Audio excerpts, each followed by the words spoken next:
Now we're all set to start our conversation, man. I love your shirt, by the way. Oh yeah, Yeah. In fact, I just caught my elbow right here on my oh, no, on my battery pin. nice. Right here. Hell yeah. So, for those who don't know who you are, man, talking to Mr. Chad Davis of the glorious Hour of 13, one of my favorite heavy metal slash doom metal bands of all time. Um, you are a multi instrument guy. I mean, you pretty much do everything from what I understand Yep. on the records. And I'm just so stoked to be talking to you today, man. Thanks for being on the program. Thanks for having me on, man. It's a cool thing. I don't really do a whole lot of really do a whole lot of interview type things. So if I'm pretty stoked to do it. Well, yeah, and I mean, like one of the main reasons that I bought a ticket to Hell's Heroes was to go see you guys, man. And I was so bummed that y'all, y'all, y'all didn't make it for I'm not sure what reason, but it's okay if you don't want to reveal that. But Man, it was a fucking mess. It was a straight up mess, and it's one of the reasons why um, Hour 13 is pretty much done for. Like every time I try and get something happening with it, something happens, and it just becomes. Yeah. We had personnel issues at the last. Well, it didn't really start at the last minute, but it was leading up to implosion. The drummer girl had become a bit weird and made threats towards me and my family and shit. So I fucking nixed that real quick. well, yeah, that's what you got to do. Yeah, yeah. Not a whole lot of people. There was never any explanation that was posted as to why we didn't. The only one that knew about it was Christian Larson. So Yeah, you got to put it on. So yeah, it was sad because we put a lot of work into that, and it was sounding really good. I was really stoked about what was going on, but man, yeah, it turned into a fiasco. yeah, yeah. I spoke to Christian. He's a homie of mine, and he's been on the podcast before, and Yeah. and we were supposed to do a recap show. It just he's a busy guy, so I don't hold it against him. And Yeah. he's always fucking booking shit, playing, recording himself. So, but yeah, man. But what I like to do is just get your story basically in a nutshell. I'm Sure. and I like to take it back as far as you're willing to take it, as far as your upbringing and what made you decide to start playing music, and all your influence that led you to this path. Oh, right on. Yeah, I mean, it all started 4 years old, man. My dad, 1976, around summer of '76, gave me an 8-track player. And the first 4 8-tracks that he gave me with this to listen to was Santana's Abraxas, Kiss's first album, Sabbath's first album, and Creedence Revival. And if it hadn't been for Black Sabbath and Kiss, I mean, in all honesty, I listened to the Santana 8-track the most. But the Kiss and the Sabbath 8-tracks were like the ones that I studied the most, if that makes any sense. Because like I knew, even though I love the material from Abraxas, and later on in life, researching Abraxas and what Abraxas is, was part of my upbringing as well because of my family. But the Kiss and the Sabbath one is the one that I listened to the most. And, when I turned on my 5th birthday, 1977, my mom took me to see Kiss in Charlotte, North Carolina for my birthday. Holy shit! Yeah. Yeah. So, and we were, if you're facing the stage left up on the side, about 8 or 10 rows up. So pretty close. And I just, at that point, I was just like, yeah, this is what I want to do. Yeah. But then whenever my dad gave me an 8-track later of Paranoid with Black Sabbath, and that became probably the one that I wore out the most. I remember, shit, I was probably 7 years old, and I remember taking a blank tape and just recording Planet Caravan over and over and over on a 90-minute tape, just so I could play that when I was going to sleep, Um, so yeah, I mean, if it hadn't been for Kiss and Sabbath, I would probably be in a much different place. But fast forward, years after that, just growing up by my mother's, my aunt, my mom's sister, my aunt, she had some relatives that owned a record store, and they used to get all the Kiss Army stuff. So I amassed quite a collection in my younger years of that stuff. Was always just a massive Kiss fanatic. But then they started getting more Black Sabbath stuff and a lot heavier stuff at the time. They tried to give me some Led Zeppelin records, and I gave them back. So I just fucking hate Led Zeppelin. I don't like Led Zeppelin at all. Yeah, Jimmy Page is not one of my favorite guitar players. So, but yeah, I mean, it was always Kiss and Sabbath when I grew up. It was always that. And then whenever I got into middle school, my first day of seventh grade, this dude, Mike Estes, that I know, was sitting in front of me. He turned around and he's like, I know you like heavy metal music. My brother got me this tape and I don't like it, so you can have it. It was fucking Slayer Hell Awaits. Oh, shit.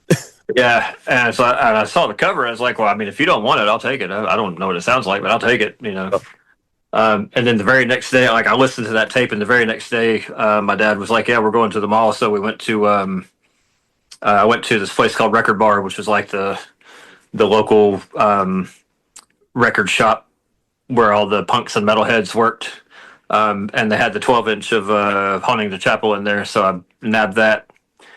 And I don't know how many copies of Haunting the Chapel I went through. Like, to me, that's pinnacle of Slayer's existence. Show No Mercy might be the greatest heavy metal record ever recorded, but to me, the 3 songs on Hell Awaits are the best heavy metal songs ever. Like, Oh yeah, it's hard. fantastic. Like, It's definitely hard to argue with that.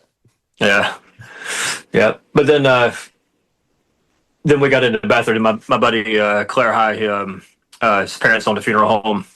His funeral home was like less than a mile from my house, and we always hung out a lot. So we would go to we'd get dropped off at the mall, and we got turned on to Bathory, and it was fucking hell ever since then.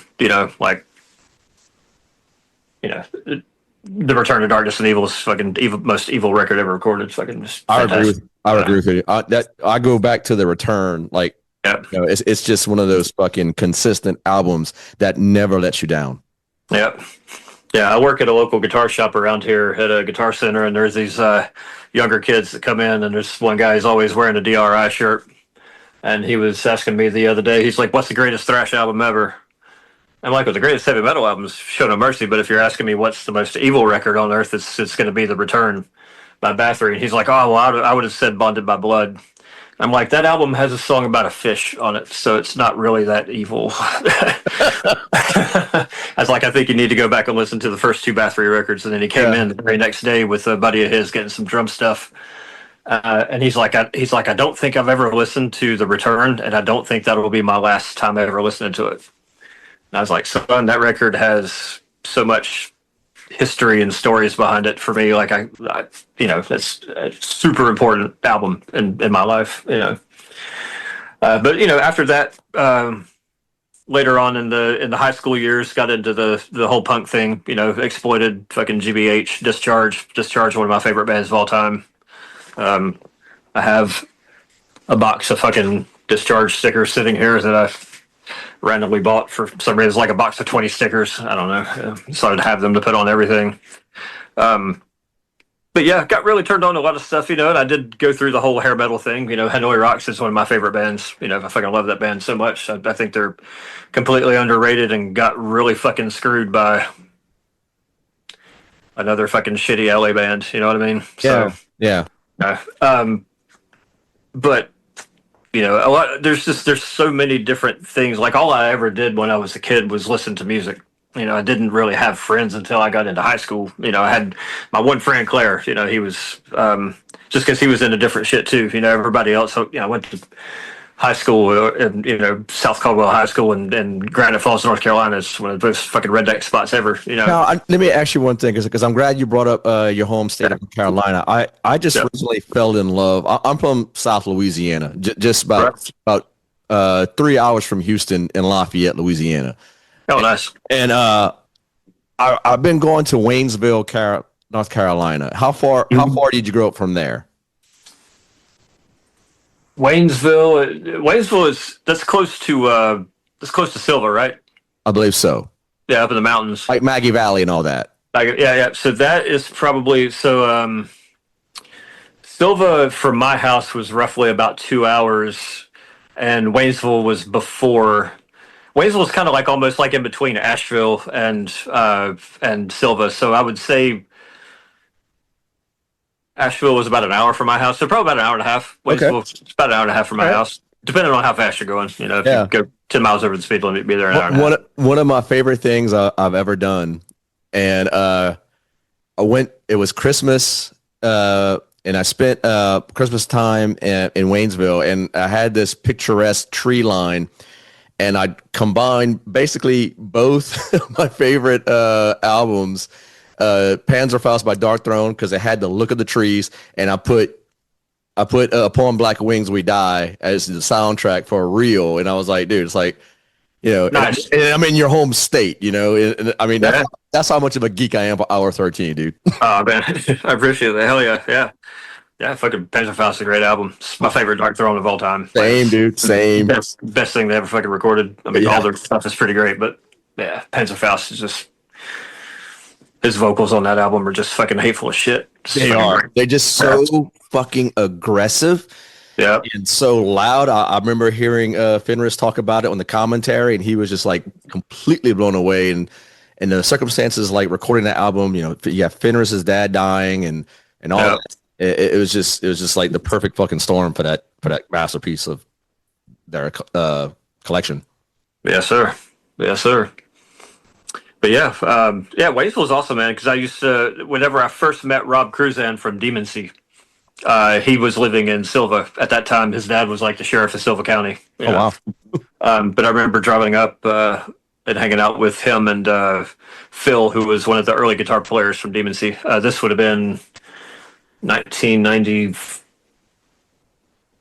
the end of 1994, beginning of 1995, somewhere around there. Mm-hmm. But yeah, Silva was awesome, man. We the first time I went there, we just hiked all over the mountains of Silva, and it was like some of the most majestic mountains I've ever been in. Like, it was just fucking amazing, just killer. Yeah, the scenery out there, the topography of that entire area, man. I've been to Norway a few times, and I can't think, aside from Utah and Washington State, I can't think of any other states that just remind me of fucking Norway. It's just so majestic in nature. Yeah. Yep. If I've never been there, but I'd like to go at some point, but I just can't imagine it being any more beautiful than the mountains of North Carolina. Like, I mean, that's what I grew up in. Yeah. So my grandparents lived in, or my grandfather lived in Boone, North Carolina, which is where Appalachian State University is. And that's the whole middle of Blue Ridge Parkway. So, that whole entire area is just, it's home, nostalgic, like pure nostalgia. Like anytime I get depressed or anything, I just remember times of like going there and then just hanging out, walking those trails, and it brings a good sense of ease, I guess. I imagine so. It would. I mean, do you get to go there often? No, I haven't. I moved out here, out to California in 2016. Moved out here from Richmond, Virginia. But I lived in North Carolina for 42 years.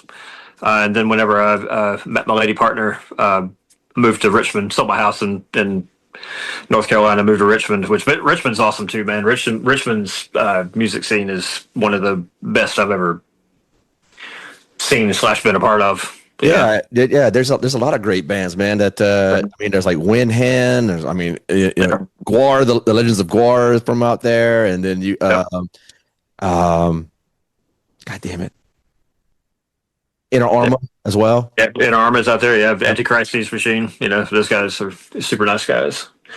Yeah, but I mean, you know, I came out here to California, you know, and it's cool out here. You know, I don't have any qualms about it out here. It's just I don't. Yeah, I've been out here almost 10 years. I don't really know if it feels like home yet. Yeah, You know, yeah. but the mountains of North Carolina will always be home. You know, so maybe we'll go back out there at some point. But I'm not in any rush to get back out there. I'm sure it's all changed. You know, over the span of a couple of years, things are definitely not the same. You know, but all my best bros are out there. So Yeah, you spoke about how you had a small number of punk and metal friends out there, man. Like I mean, like just how small we're talking, like 5 of you guys, 10 of you guys. man, that whole scene out there. I mean, as far as like, if you take like the metalheads and the punk kids, and then like all the people that are into like the stoner rock doom scene, I mean, there's a good handful. Well, at least whenever I lived there, 2014 and prior, I mean, maybe 30 to 50 people. You know, Yeah. but when shows would come through, like, you know, when Weed Eater would play at the Wizard Saloon, you know, there would be from everybody driving from the different areas that were close to Hickory, North Carolina. I mean, there would easily be 100+ people there, you know. Yeah. Not that everybody got along, you know, because like you would get a lot of people that would come up from Charlotte, North Carolina, and then they would come into Hickory, and then they would bring the Charlotte attitude to Hickory, and then the Hickory people would give them the Hickory attitude, and then, you know, fights would break out, and then the Charlotte kids would fucking scurry home, you know, with their tail between their legs like they should. But yeah. Yeah, but it was for all intents and purposes, it was a cool scene, you know, no matter how much drama there was, you know, it was cool, and it was cool because it was small, you know. Right. Out here, like I've been to 3 shows since I lived out here since 2016. Wow. You know, I don't really go much because it's just for one, it's kind of a pain in the ass to get around in this city. You know, Yeah. it's not easy to drive in the city of San Francisco. But when I first moved out here, St. Vitus and the Skull played, and a dude that I knew from Hickory, Lothar Keller, played in the Skull, played guitar in the Skull.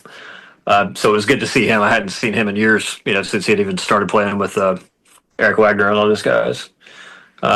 But then a couple of years after that, Killing Joke played their 40th anniversary show on the 40th anniversary day at the DNA Lounge, and I had to go to that. Like, Killing Joke's one of my favorite bands. And then a buddy of mine invited me to go to some like doom metal show. These kids from LA called Sloth were supposed to play, and something happened to one of their dudes, and they had to cancel. But you know, the venue that we went to, it was pretty cool. You know, it's like a it's not really a dive because it's too nice to be a dive, but it's kind of dive-ish. You know. Yeah. It's deep, you know. Beers are too expensive, but you know, oh well. I've only been able to venture out into the San Francisco, Oakland area. It was earlier, was it last year? For the California Death Fest. Good friends of mine, Solid Green and Norwegian band Morik from Halden, Norway. They actually played their first California Death Fest. And so I could definitely agree with you that it's not easy maneuvering San Francisco traffic. I mean, I had the privilege of riding around in an Uber or a Lyft driver, and I mean, I was just like, damn, man, like they got the work cut out for them over here. Yep. It is like it's 10 miles for me to drive from my work from where I live to my work, and it takes me 20 minutes. If I'm driving 10 miles into the city, it takes an hour. Damn. Yeah, it's so stupid, man. There's so many people here, so many people on the roads. It's wild. Like to get from here to like Amoeba Records down where Golden Gate Park is, that's kind of going around the city. So, you know, it takes about 25 minutes to go there. That's roughly about 10 miles. But if you're going into the heart of San Francisco, it's easily an hour. Yeah.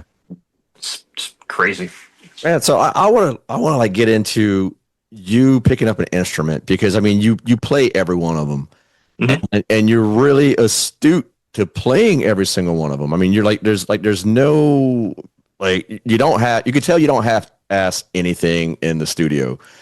As far as I mean, from Hour 13 and our mutual friend Annette's, y'all involvement with the Sabathian, it's like everything is just so like well maintained and I mean, I personally love your EPs better than the polished, recordings. Oh, nice. Out of the studio. I mean, I just, I feel like, my favorite release from you is, Salt the Dead, where it's like everything is kind of, it's all rare. It's all, your the EPs, everything that you put down. So I like to talk about that. Like when did you get into actually playing an instrument, and what was the first one? Drums started when I was 4 years old. My dad bought me a drum kit. It was like a Sears company. They're kind of like a JCPenney store. Yeah. In North Carolina. But I guess because I would always, like, when I was listening to music, even before I was 3, I would always just beat on stuff. Same. my dad told me later. He was like, it's not like you were just beating on things because you were beating on things. You were playing rhythms. You were playing rhythms of what you heard. So he's like, I bought you a drum kit, and they bought me. I still remember it. It was a little small gold sparkle drum kit. Had these weird, like, really thin mylar heads on it. It didn't last very long. Just lasted about a month. So then he had to wind up buying me a better kit, that you could actually change the heads on. And then that was what kind of prompted him to give me the 8-track player so I could start listening.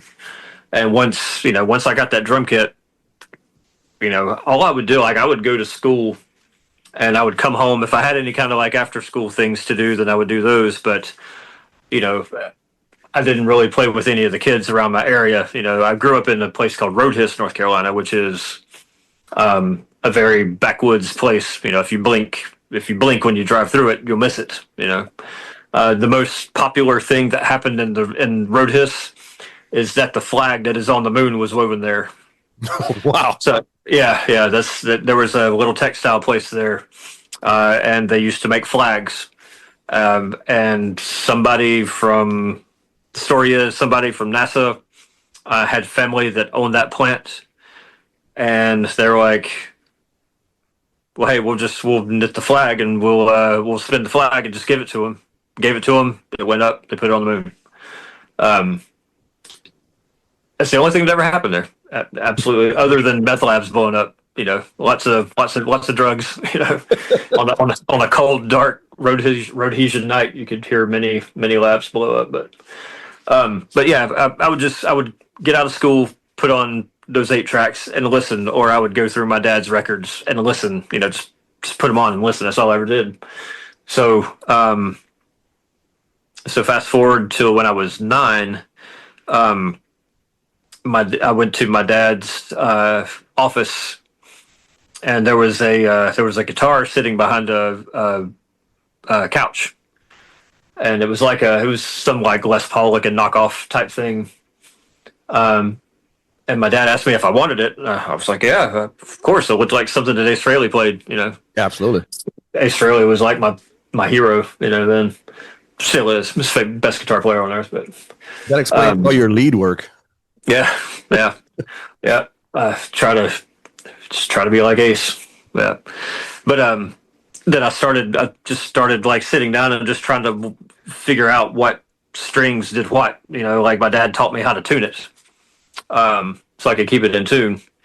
And then just started playing guitar. And then about a month or 2 after that, he came home and he had a bass. Had a bass with him. He's like, "You want this?" I'm like, well, yeah, I guess. Yeah, but why not? It's bass guitar. So I just, from age 4 to age 9, it was all drums.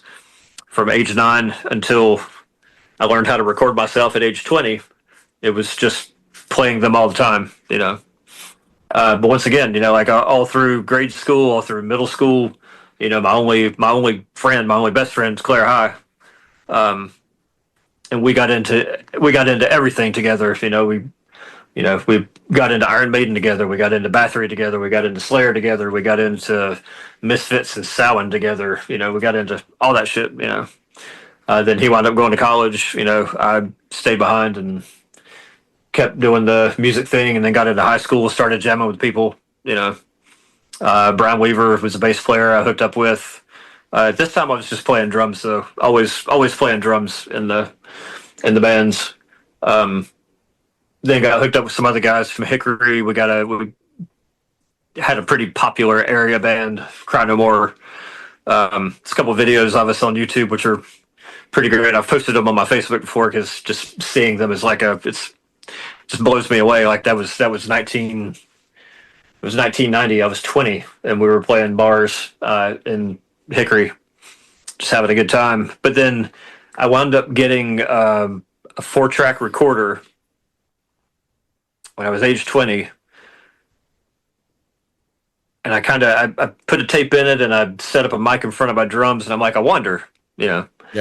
So I recorded like a 1-minute drum thing, and then I improvised the guitar part over it. Then I put an improvised bass over it, and I was like, holy fuck. So I kept on playing in bands for a little bit, probably until I was about 21 or 22. And I was getting ready to just stop and start doing my own stuff. And then me and another local punk rock guy, John, we started the old band 7 Foot Spleen, which we were kind of part crust punk, mostly sludge. Yeah. Our shows always depended, if we were going to play a slow set, we would eat a shit ton of mini thins. If we were going to play a fast set, we would eat a shit ton of Valium. So we kind of whatever we were going to do, we did the opposite effect drug. But 7 Foot Spleen lasted from 94 to 98. Nobody really gave a shit about us then. We did a couple tours with Grief. Played a show with Damad, Pre-Kyle Essa, Damad, however you say it. Played a lot of good shows, a lot of good bands. Inhumanity from South Carolina. Those dudes were fucking insane. I love playing shows with them. But then that slowly dissolved, and then I realized maybe I should just do stuff my own, Yeah. And then I just started recording stuff and working on, doing at that time it was a lot of punk stuff. Just really fast stuff. I was really into grindcore and noisecore, mincecore, stuff like that, So, lots of 90-minute tapes with, 500 songs on it, But I never did anything with them because it wasn't anything that I knew I was going to release and be like, oh yeah, this is fucking fantastic. It was a bunch of bullshit, But it was just me, learning how to do it and, getting better at it. And then at one point, 2006 rolls around, and I write the riffs of Call to Satan, Grim Reality, Allow Us to Sin, Went through a few people, whenever, people, I would play the demos, for people and be like, hey, you want to jam on this? And they're like, yeah, sure. And then they'd read the lyrics or read what my idea for the subject matter was. Yeah. And they're like, yeah, I don't really want to do that, because it was extremely left-hand pass type stuff. Right. And yeah, got hooked up with Phil, which was a wild occurrence. But yeah, that's where it started. Age 4, drums. When I turned 9, got a guitar and a bass. Learned how to play them. Never had any lessons whatsoever. I just listened to when kids came through the neighborhood wanting to play kickball. I'm like, yeah, I got shit to do. Yeah. I just listened to records. That's all I did. It's all I ever wanted to do. Dude, it's 10 years separates us both in age, and that's exactly you replaced North Carolina for Louisiana, and I swear I had the same fucking shit going on. I didn't have any instruments, but if there was one thing that I want to do constantly, it was just music. And I had this little fucking Sanyo fucking cassette recorder, and it's funny you mentioned Paranoid, because Paranoid was the same. It was the first fucking tape that I had, and I wore it down like nobody's fucking business. Yep. Like you, I didn't record so many copies of Planet Caravan, but I did on on the self-titled, Mm, it was the Wall of Sleep. yeah. I wanted to hear Wall of Sleep over and over and over and over again. Yep. Because it's just, I mean, in my opinion, Black Sabbath was the best fucking blues band that ever fucking lived. Yep. Yep. You know? I agree. And I agree. and like, you know, you had access to a record store that gave you the you know, the in on Slayer Mhm. and Iron Maiden and all that. I was pretty reliant on older uncles. You know, Mhm. I think if it wasn't for my dad's younger brothers and my older cousins, I'd probably living a different type of lifestyle. Yeah. Because Yeah. I mean, they were the ones that turned me on to everything, and Yep. they were like, if there was one consistent band throughout the fucking my childhood, it was Sabbath. Yep. And it's just so weird that, you know, we're talking about that, you know, and you know, Ozzy just passed away just a few days ago, and Yep. you know, it's just crazy how fucking time just kind of has a complete you know, complete circle, full circle here. Uh, Yep. talking to one of my, you know, I don't want to put you on the spot, but you know, one of my musical heroes here, Oh man. and and you know, it's definitely, man, it's definitely a uh just how important that band was to not only myself but you as well, and Mm-hmm. and like some of the same. My dad was a big Kiss fan as well. And he turned me on to them at an early age. He had the old fucking Destroyer wall poster, Yeah. and I remember I was like, dude, Nice. I was like, where'd you get that shit? And my dad was like, at the fucking concert. I was like, Yeah. really? Wow. It was like 1975, I think it was. Mm. Yep. Yeah. Like so my aunt's relatives had that record store as well, but we also, like in Hickory, we had this place called Music Eye.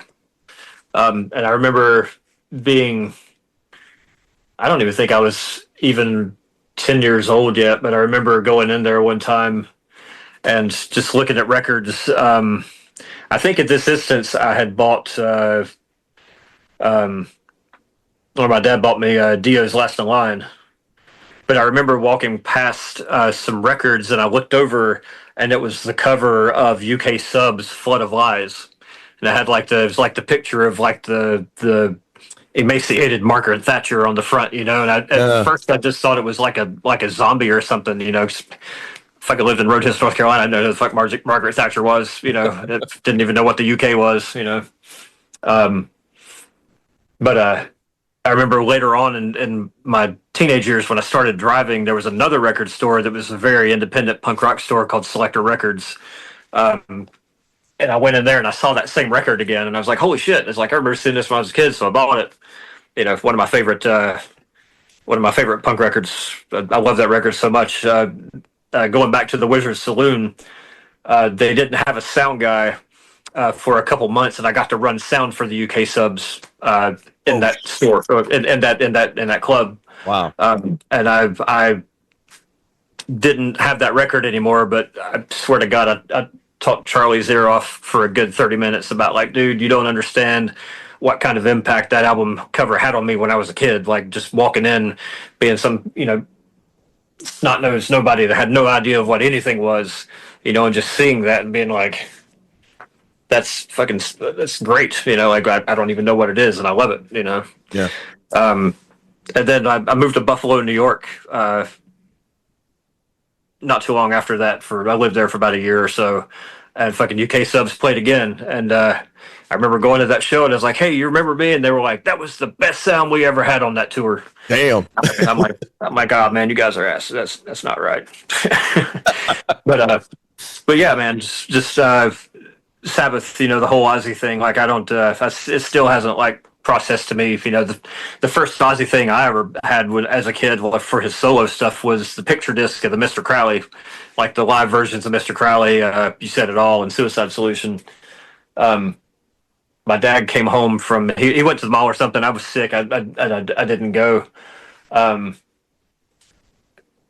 and I was laying in bed, and he's like, "I bought you this." He's like, I don't know what it sounds like, but I know it's the guy that sang for Black Sabbath. It's something new from him." And I remember putting it on and just being like, all right, how's he going to top this? You know, like, this is fucking fantastic, you know. And then Diary of a Madman came out, and I remember buying it the day it came out, and I was like, fuck, you know. But still, like, Speak of the Devil was a total game changer for me. You know, the video, like the Irvin Meadows video, plus the album. You know, I bought that at Music Eye as well when it came out, and I remember listening to it, and I was looking at the back of it, and I didn't know Randy Rhoads was dead. You know, I didn't really, at that point, I didn't know the lore of all the different people. I just knew that Ozzy was the singer of Black Sabbath, and you know, I didn't know who Lee Kerslake or Bob Daisley was, but I knew that the people that were on the back of the record of Speak of the Devil wasn't the people that played on the studio records. Yeah. I didn't know who Brad Gillis was, but I was like, you know, Brad Gillis is the best guitar player that Ozzy Osbourne should have ever kept. Because, you know, Randy Rhoads is great and everything, and I'll probably get a shit ton of heat for this, but Brad Gillis had 2 days to learn all those tunes. Yeah. And completely fucking wiped that stage full of every guitar player that's ever been in any of his bands. Hands down. Yeah. I fucking absolutely despise Night Ranger.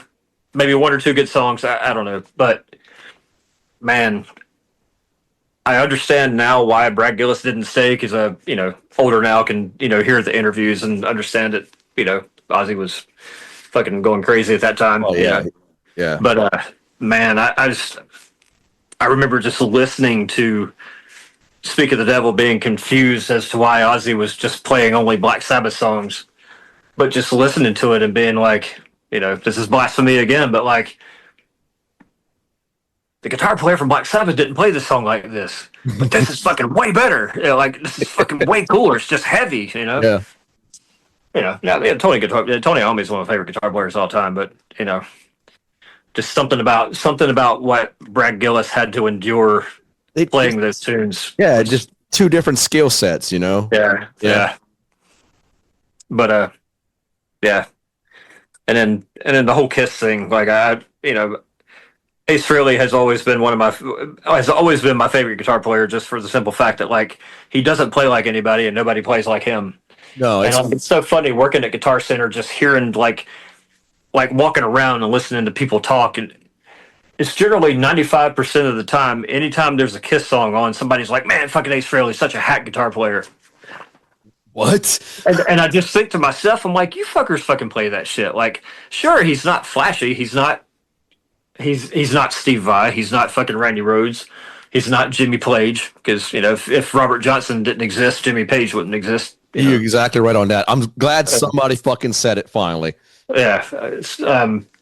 But, like, I just don't understand how people can listen to Ace Frehley solos and be like, this guy sucks. Like, that doesn't make any sense to me. Like, you know, he doesn't, you know, he will tell you all of his influences, which are mostly blues guys. Yeah. But his solos do not sound like blues solos. They don't sound like heavy metal solos. They just sound like fucking rock and roll, you know? Mm-hmm. You know, but, you know, Ace Frehley's whole persona, you know, that whole thing. Peter Criss, too. You know, Peter Criss was one of my favorite drummers whenever I was growing up, before I heard Tommy Lee. You know, the first Motley Crue album was an epiphany to me. That made me want to be like a better drummer, you know? Yeah. And Hell Awaits too. Like, whenever I first heard that tape, even before, you know, the day after getting Haunting the Chapel, but the song At Dawn They Sleep, that's the very first song I ever learned how to play double bass to, you know. I never really understood the concept of it, but then whenever I heard that song, I was like, hey, it sounds like he's running, you know, not super fast running, but just running. So I just sat down behind my drums, you know, had the tape in my headphones, and it's like, how, trying to get that tempo, you know, and finally I got it, and I started playing the beat. I was like, holy shit, I just learned how to play double bass. Yeah, and then getting the Motley Crue album, fucking Too Fast for Love. I learned that album on the drums, fucking the back of my hand, the front of my hand, like, learned it all, you know, and I'm like, I'm going to be fucking better Tommy Lee. And you are. Yeah, I don't know. I can't play. I don't know if I can play upside down or not, but well, I mean, you probably always learn learn how. first. Yeah, I'd probably throw up first, but it's, I mean, for it, there's so many, people that I've interviewed on this podcast, over 100 episodes in now, and I probably count on my hand how many people bring up Motley Crue as an influence. And I don't know if there's some type of stigma of like wanting to cite them as an influence or not. Or I don't know, but for me, I mean, dude, like Livewire was like still is one of my favorite fucking songs, and that's still in the fucking playlist. Like, yep, it's in there, and yep. dude, I guess for people younger than us who who don't know about Tommy Lee. I mean, he has the definitive style of playing. Not the most technical at times. I mean, just check out the drum fills for Livewire. Yep. Yep. I remember the first time I saw in Hickory, North Carolina, we used to have a Channel 14 was the Hickory TV station, and they used to have this program called MV3, which was kind of like an MTV ripoff. But it was like a 30-minute program. They'd show music videos. And I remember doing my homework one day, just had it played in the background, and the video for fucking Livewire came on. And I just remember I heard that riff, and I looked up, and I was like, who's that fucking Eddie Munster looking fucker playing guitar? What is that? What is that guy? Or is that a girl? Who is that? Yeah. And it just kicked in, and then I saw all the skulls, and then I saw the pentagrams, and I saw the upside down cross on Nikki Sixx's neck, and I was just like, what the fuck is this? Yeah. So I remember just sitting there and I watched the whole entire thing, and the next time that we went to Hickory to Music Guy, I walked in, I'm like, I would just remember looking at the guy, he's like, what can I help you find? I was like, Motley Crue. And he took me Too Fast for Love, and I remember flipping it over and seeing Livewire, the very first song. And I looked at my dad, and he's like, why has it got a picture of a guy's dick on the front? I'm like, well, I think that's just his waist, but I don't think it's his actual dick, Dad. And then he flipped it over, and he's like, who are these fucking trannies? I'm like, I think it's just their image. I think they're all guys, My dad was a piece of work. I swear to God. He sounds like one cool motherfucker. He was a fucking nutcase. But yeah, he bought it, and he absolutely did not like that band at all. I think he didn't like them just for the simple fact of what they look like, you know? Yeah. Or it could have been for the simple fact of how many times a day I would play that record, just over and over and over. Like, just, I remember putting, when Halloween would come around, just getting skulls from the Halloween shops and just sitting around my room. And he's like, son, there's something wrong with you. I'm like, well, you know what I listen to. And he's like, well, yeah, as long as that's not your identity. And I'm like, I'm like 8 years old. I don't know what I don't think I have one yet. I don't know, if anything, it's going to be all the shit that you got me into, Yeah. But I will also credit him with getting me into Tangerine Dream as well, because going through his records, 7 years old, was flipping through his records, and he had a copy of Rubicon. Yeah. And, because I do that Insights project, it's all like, super psychedelic electronic music. And that whole project just came about as a tribute to my dad. My dad's been dead for 3 years or 30 years. He's been dead for a long time. And that's one of the main reasons why I still have never really stopped doing what I'm doing. And I've definitely slowed down because I'm getting older. It's harder for me to do a lot of stuff. But the whole reason why I still do this music shit is because my parents, they never told me to fucking do anything else, so all of this is still for them. But, I remember I remember putting that record on because I was like, well, it's just like a little water droplet cover, splashing in Tangerine Dream, Rubicon. And I remember putting it on and just being like, I don't know what is making these sounds, but it's fucking really cool. And I remember, thinking to myself, it's like, this album only has 2 songs, but it's 1 song per side. Like, what kind of band would do an 18-minute song, Yeah. But then I didn't realize that they weren't really tunes, they were just movements of different parts, And that really changed my outlook too. Like, my dad had a very eclectic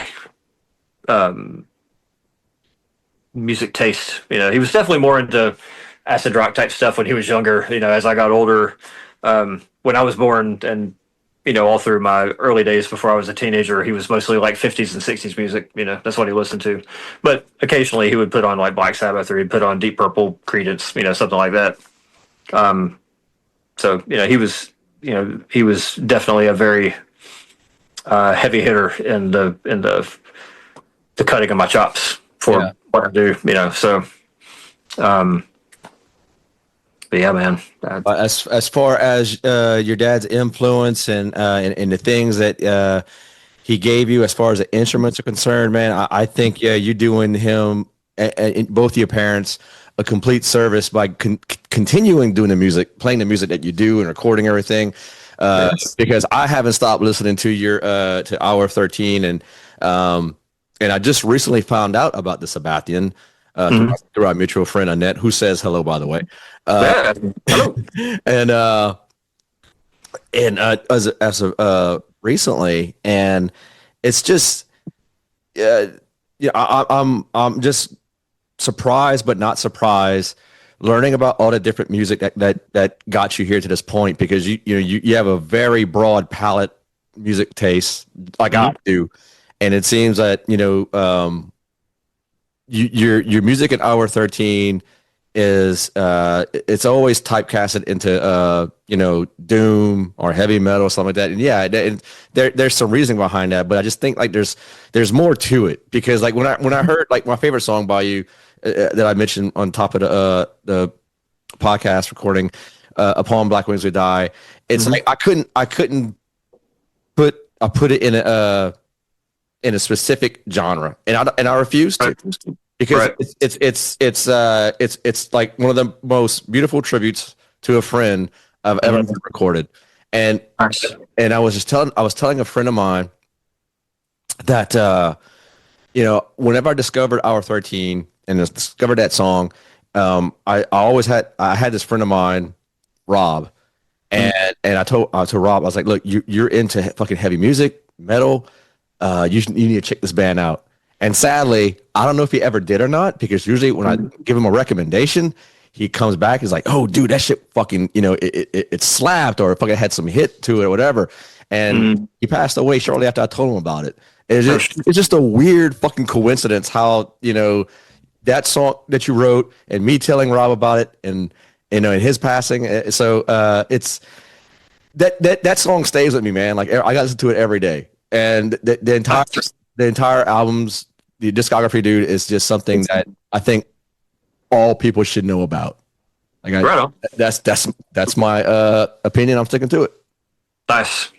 Yeah, Hour 13 was a big Hour 13 was a big part of my life, and I think because of all the strife that Phil and I had, like I love that guy to death, and I hate that things went south many times, because after the first album we left because I had a project that some people didn't really one, didn't understand, and two, kind of polarized a bit of stuff to make him quit. But then he came back for The Ritualist, and then he was there for 333, and then he left again. I really hated that we couldn't deal with each other, I guess, because I was very set in ways with the music and the idea of what Hour 13 was, and he was more into the theatrics rather than the seriousness of it, because to me, the subject matter of Hour 13 is a serious thing for me, like I've always, even from a young age, like another thing that my dad gave to me, my dad was a 32nd degree Mason. Okay. My grandfather was a 33rd degree Grand Magus for friggin' 50 years, Wow. So the whole idea of like secret societies, like I've got a bunch of my dad's Masonic books that I probably shouldn't have, maybe, because I don't think they're not for me, and they have a whole lot of insight to what all that stuff was about, which they're a pretty interesting read. But the whole idea of like the esoterics, my parents never really, it kind of freaked my mom out a little bit, but my dad was really more against me hearing profanity stuff. Like I remember buying Give Me Convenience or Give Me Death by Dead Kennedys. And I had it, I was looking at it, and he's like, what is that? I'm like, it's punk band Dead Kennedys. He's like, that name's kind of mean. I'm like, not really. I'm like, the song titles are pretty funny. And he turned around and he saw the song Too Drunk to Fuck. Well, that record came with a booklet that had the lyrics in a page. He tore that out, and then he took a knife and he scratched the grooves of Too Drunk to Fuck Out, so I couldn't hear it. Oh, fuck. But this is the same guy that one year for Christmas bought me Witchfinder General's Friends of Hell, Possessed Seven Churches, and a third record that I can't remember, but he bought me those 3 records for Christmas. Did he not realize what those are about?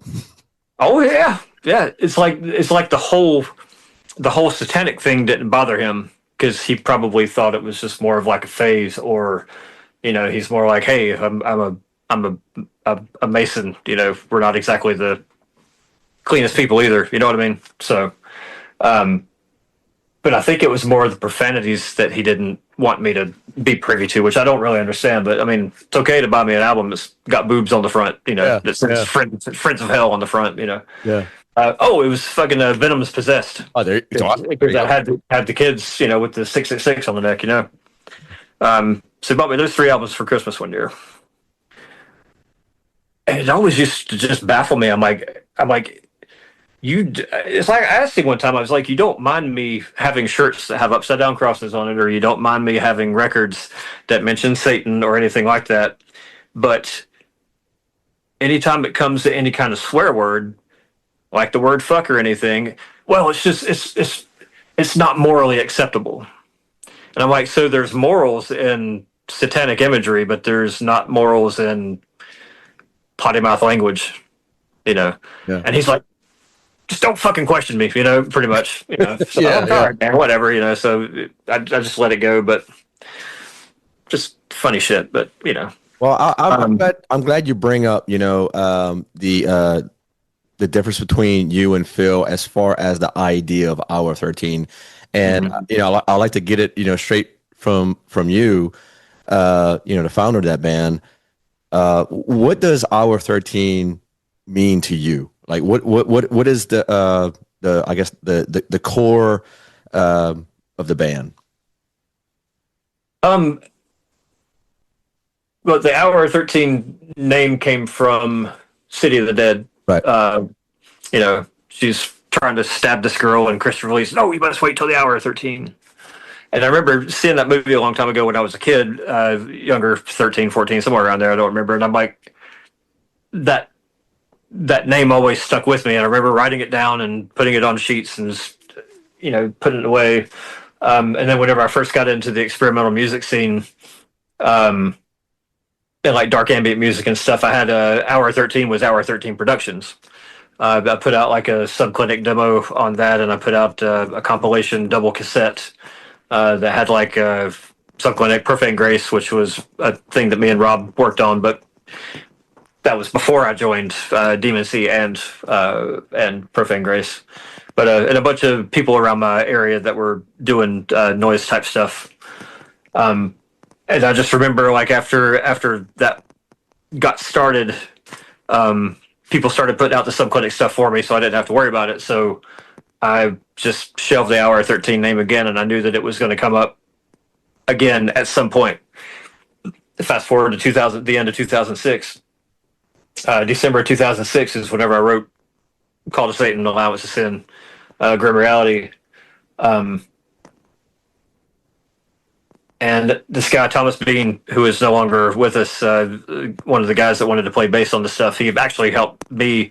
Well, Dave Easter, who was the live Hour 13 drummer for a good bit, he was helping me work these tunes out one day, and Thomas came over and was helping me work out some bass tracks, stuff like this, some bass parts.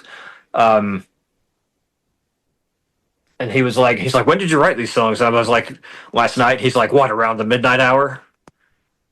And I was like, wait a minute. And I looked at Dave. I was like, and I looked at Thomas, like, Hour 13. Like, this is what this music needs to be. Like, this is what this is. Like, it's come fucking full circle now. Now I know what to use that name for.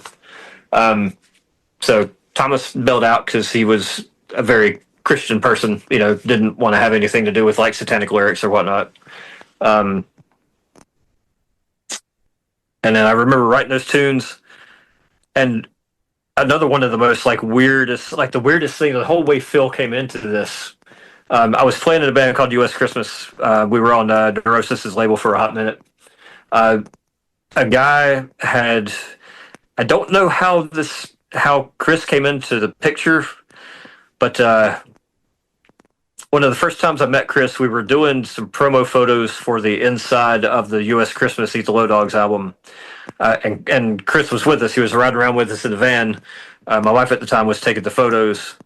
And I had a CD of, because those 3 songs got recorded in the studio before the other 5 did. Mm-hmm. They were about a year apart. And I was playing, we were listening to this stuff in there, and then Matt, one of the synth guy, guitar player of U.S. Christmas, we were listening to it. He's like, man, these fucking tunes are so good.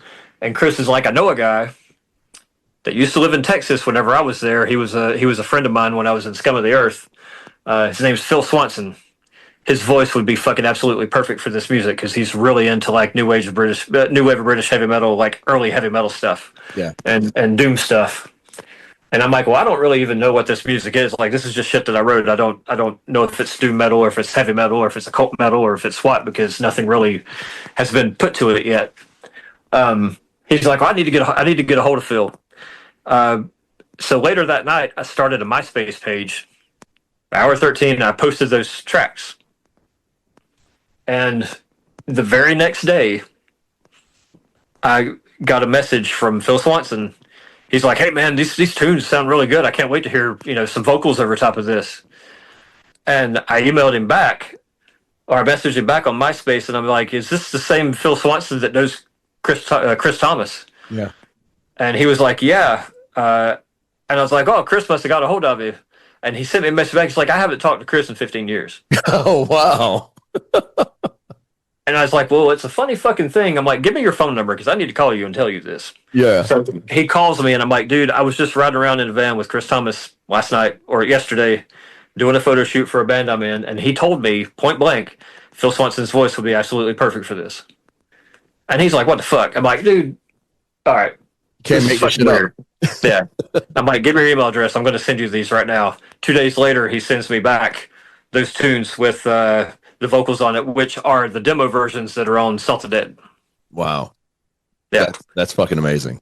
Yeah. And I was like, well, there it is. Like, I guess that's what it's going to be. But those tunes were already like, I mean, at that point they were 8 months old and I had recorded them 8 months prior to that. Phil sends Call to Satan to Shadow Kingdom because he knew Tim from Shadow Kingdom. Tim was like, I listened to 1/4 of the song and I want to put an album out. Damn. So within the next week, I wrote all the other 5 tunes, did demos of them, sent them to Phil. A day or two later, he sent me, all the tunes back. And I'm like, damn, you write fast. And he's like, well, I had these. I got a little tiff because the lyrics that are on that first album were Vestal Claret lyrics from an album that he had recorded with some other guys. Simon, who I think was in another version of Vestal Claret or whatever. But it didn't bother me because those tunes weren't out yet. They had just been on demos. But he was like, these lyrics fit this whole idea of Hour 13 so much that I would rather use them for this than Vestal Claret. I'm like, yeah, okay, cool, that's fine, whatever. I was thinking in my head, wow, he just sat down over the course of 10 days and wrote lyrics to 8 songs and put them on there, recorded them, and they're done. Yeah. Which, not taking anything away from him. I mean, he came up with all the phrasing and everything straight off the bat. They were all like one takes, so it fell into place, that well. So, but I just thought that was really like either one, completely magical, two, just totally cosmic, how it all just came together, Yeah. And to me, that was always like the magic of Hour 13, like recording those records it was never, it was never a problem. And even all the way to Black Magic Rites, like those tunes, The Ritualist was written in the span of 2 days. I wrote and recorded all of those tunes in 2 days. 333 was recorded over the span of 2 weeks because I locked myself in the studio that I recorded the first album. The first album and 333 were recorded at the same place, that church studio in Lenore, North Carolina. I had an unfortunate event with a female in Hickory just kind of crushed my soul a little bit. Yeah. And the guy from the studio, he's like, just come live at the studio, free of charge, just write an album. Wow. So that's how 333 came about. But then, like Black Magic Rights, that album was written in 3 days. The EPs, the more death rock stuff, going back to the earlier days of the Hour 13 sounds for some of those tunes as well. All of those were written in a day. Just mostly those, like Feast of Flame was an original tune. The first two songs on the other EP were original, but there were Christian Death cover on one side, and then what was it, a Misfits and Samhain cover on the other one. So the ease of Hour 13 was always just magical for me, but the beginning of all of the hardships that came with those times, Phil quitting one time, Phil quitting a second time, Phil quitting a third time. Granted, the third time was probably my fault. I was drinking a lot, had a lot of issues, doing lots of pills. I wasn't easy to work with. I'm sure he probably said something to me and it pissed me off, and I did something and he quit and badmouthed me forever, which is fine. Fucking wigged out on Tim from Shadow Kingdom for releasing the Salt of Dead stuff, But the first time he quit Hour 13, he sent me an email stating that he gave me all the rights to everything that he would ever do for Hour 13. It's business, it is what it is. Yeah. So, but I always hated the fact that Phil and I could never reconcile and get shit straight, Yeah. It would have tickled me none more than to have him, do, I never asked him, I never tried to ask him, but the whole Hell's Heroes thing would have been great to have him do it. Because if I'm not mistaken, I think he lives in Texas, or maybe he lives in California now. I don't know. Yeah, I'm not sure either. But so he was in line to play Hell's Heroes with you? No. Okay. I don't think so. If he would have been anywhere, he would have probably been at Hell's Heroes to try and kick my ass. Probably, I don't know. Because he got really upset that Tim and I released the demos of the first Hour 13 record on Salt of Dead. I guess Tim went to a Summerlands show, and Phil saw him, and Tim told me that he was like, I swear to God, I thought Phil was going to have a heart attack. He was so fucking mad. Right down. And he's like, man, you fucking told Chad that he had the rights to all that stuff. Oh yeah, but that was after the first album. I took all that shit back. He never asked me for it back. He never asked me for anything after that, Mm-hmm. So as far as I was concerned, those demos were before that first album. I never did anything with anything else that he did, Unlike Earache Records reissuing the fucking Ritualist, not giving me a goddamn thing for it. Or him, Fuck Earache Records, by the way. Yeah, fuck that label. I don't know, knowing that Hour 13 is not going to do anything else anymore, the only way I think I would ever do something is if Phil and I could reconcile and just cut one more record, Yeah. But I don't see it happening, Well, and a lot of this, the Sabathian stuff, going back to the Earache Records stuff, the Sabathian came from, the first EP, the Ritual Rites, other than the Ritual Rites song, a bunch of those riffs, well, and Ritual Rites as well, but all three of those tunes, a lot of those riffs were for an Hour 13 album. Okay. But because things fell south with Earache, and they wanted me to fucking give them all this money and shit. I still don't understand what the hell they were smoking. I told them, I was like, Hour 13 is dead for 5 years until this contract's done. I'm not going to do this. So that's where the Sabathian came from. Sabathian was riffs that were Hour 13 riffs that were going to be on the next record. And I'm so glad that happened, because even though those riffs are Hour 13-esque, that first EP really has a lot of character to it. It has a lot of originality to it, and it kind of does not sound like Hour 13, really. No, it doesn't. It's something completely on its own. But I wanted to take a moment though to tell the Salt of the Dead, and all the unreleased material, man, like you providing the vocals. I mean, I pick yours, and I'm not just saying that because I'm talking to you, but that's my go-to. Like that, and the rights of Samhain. Like I'm always listening to your version. I don't know, like there are some things that Phil does particularly well with his vocals that are made for the song, but those two particular songs that I just mentioned, it feels right at home with you in the vocals, dude. Like it really does. Nice. I appreciate that. Yep. Yes.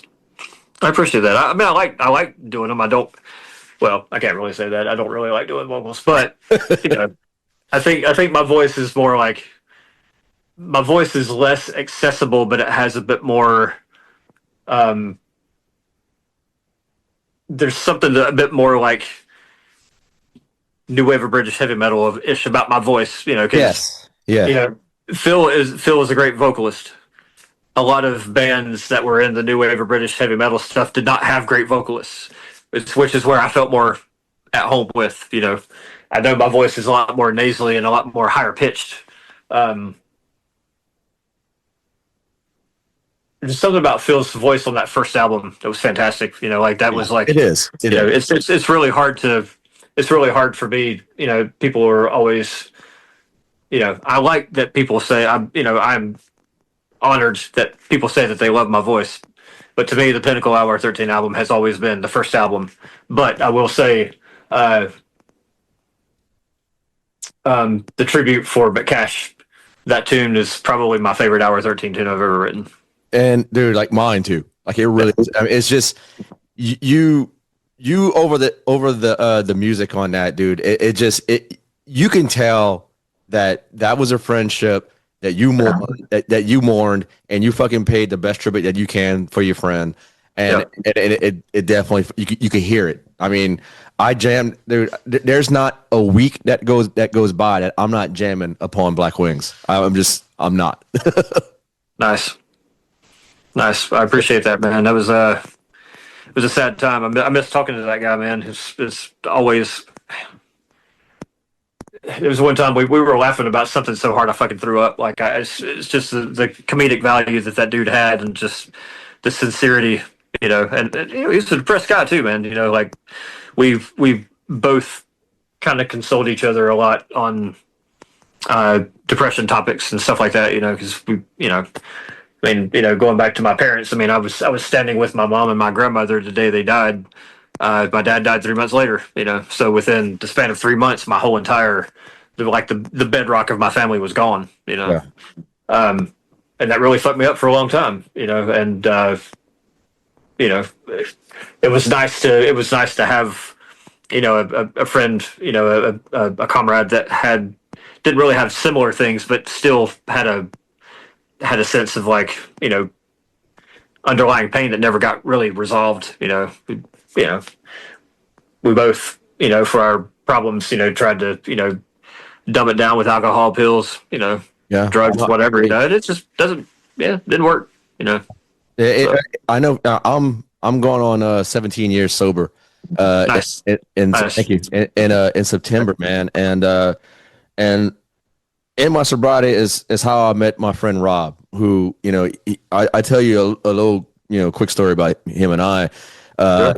We were born in the same town, which is just outside New Orleans, Louisiana, in Houma. Share the same fucking birthday, but he was just a few years older than me. And that dude was like one of the first guys in a meeting room that said, "Hey man, look, you're welcome here," and just kind of just welcome me in with open arms, right? And then little did I know that the dude was a metalhead like I was. And whenever I'm trying to figure myself out, trying to figure my life out in the first 2 to 6 years of my sobriety, I mean, he was a guy that let me stay at his place. And he was another one that loved Ozzy, loved Kiss, loved Black Sabbath, loved all the fucking heavy hitters. And it's because he was a factor. Like his loss was a huge factor during COVID well, just after COVID, why I started the podcast, because he always said, he said, man, like, like if there's ever a guy that he knew that had his ear to the ground about underground metal, it was me. And I took that as one of the biggest compliments. And Nice. he was like, dude, like, he was like, maybe one day you have your own radio show or some shit. And I was like, well, leave it to Rob for help me inspire doing some shit, because like like you and McCash, man, like that was a guy I leaned on. He leaned on me in some tough fucking times and all that shit. So I get it, man. It just, I think nothing motivates a person creatively quite like fucking loss and pain, and Oh yeah. and I could tell, dude. Like, I mean, anyone could tell just about the amount of music and content that you put out. You was hurting. Yeah. Yeah. It was a wild time. And I mean, it wasn't really that much longer after that when we lost fucking Salim from the Devil's Blood, That guy, the first time I remember I found the Devil's Blood demos on MySpace as well. It's wild how MySpace used to have like all the stuff that is popular and has already kind of faded in this scene nowadays, like all originated from them. Like I remember first hearing these were like the first Blood Ceremony recordings Oh, dude, they're so on MySpace. I wish I still had, because they had 4 tunes on there. 2 of them were from a live show that they did, and then 2 of them were like demo versions of the tunes that wound up on the first Blood Ceremony album. But those were like the best versions of those tunes, and I used to have them on a CD, and I can't find them. And I remember, or actually probably every year or so, I'll get a hold of Sean and be like, "Hey man, did you ever find those?" Because I would love to have a copy of those demos. But yeah, like the Devil's Blood, I put those tunes up, and Salim was just like, man, he's like, these tunes are fucking fantastic. Like, you guys are total magic, and it's like, here's my band, the Devil's Blood. And, he sent me a link to their MySpace page. And I remember just hearing fucking Crash the Cocaine and, what's the first song on that demo over there? Fucking drawing a blank. Anyway, those tunes were just like really super impactful, and then we got to be really, close contacts, through MySpace. And he's like, "Hey, we're opening up for Pentagram in Baltimore. I'll put you on the guest list." Devil's Blood's the whole reason why I won't drink PBR anymore. I lost count at like 17 tall boys. Like, I can't do that shit anymore. But when Salim and I first met, he has a Crimson Ghost exactly right there. He has a skull on his fucking palm, and he had Black Flag bars right here. There you go. And we were just like, "What the fuck, man?" Like, and like me and McCash, before McCash died, we were talking about doing something together. Before Salim died, we had already been passing ideas back and forth, and I don't cry over missed opportunities. I just mourn over memories that didn't get made. You know what I mean? Yeah, I feel you on that, dude. Like, I really do, because like there's like just about few episodes that, like, like Rob and I are some friends of mine that are also motorheads that for some reason either they passed on, or they're just like, I don't hear from them. And I think to myself, like, who would really enjoy like being a co-host on this episode, it'd be Rob, or it'd be fucking, my cousin Archie, who was murdered, because he also had a lot to do with my fucking metal upbringing as well. Nice. He was actually the guy that fucking like told me about Sabbath Bloody Sabbath. And because I was young, and like my dad gave me Paranoid, and Archie gave me fucking Sabbath Bloody Sabbath, and like I can't hear any of that album without thinking about that dude, especially fucking National Acrobat, where that fucking just that riff just it's just so fucking awesome. And I think about how like my cousin was just like in another world. I could tell that he was being taken away because he had some life issues of his own, Yeah. That started, before he was born. And but I always see the guy just that's something that we could fucking escape our realities from by just tuning into whatever fucking we got in common. Mm-hmm. Yep.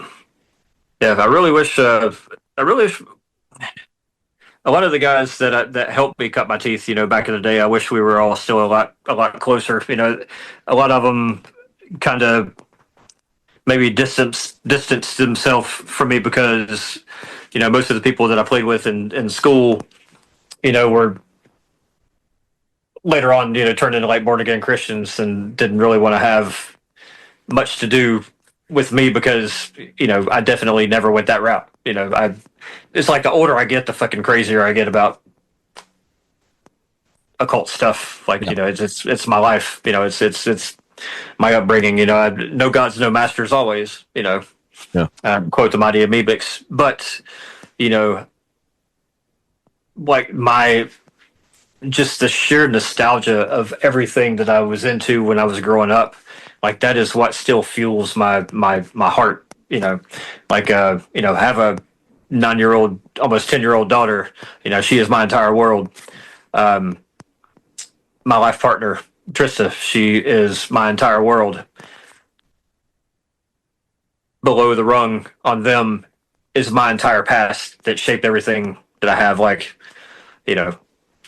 all the shit that we used to do. Like a funny story about Bathory the Return. I was telling these thrash kids that come in, and I always tell this story every so often. But when Claire and I first got into Bathory, he bought the Return. There was a chapel in the funeral home that his family owned. We would go in there and listen to music every so often. We went in there one time and we were listening to the Return, and his dad came in and he's like, "You guys got to get out of here. We're getting ready to have a service."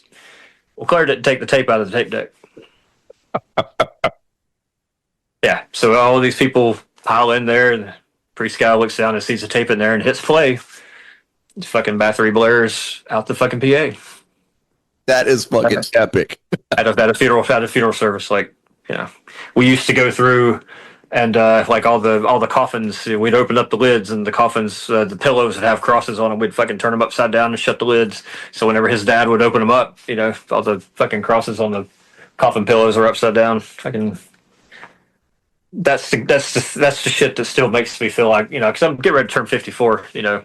I feel like 154, to be honest. But a lot of that stuff, like that all that shit was shaped. That shaped who I am. I always wanted to be a trickster, and always wanted to be, but it was also non-malicious fun as well, right. Yeah.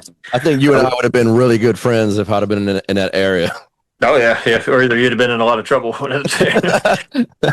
Maybe vice versa. I don't know. Yeah, no shit. Sure, it probably happened. Yeah. Yeah. But yeah,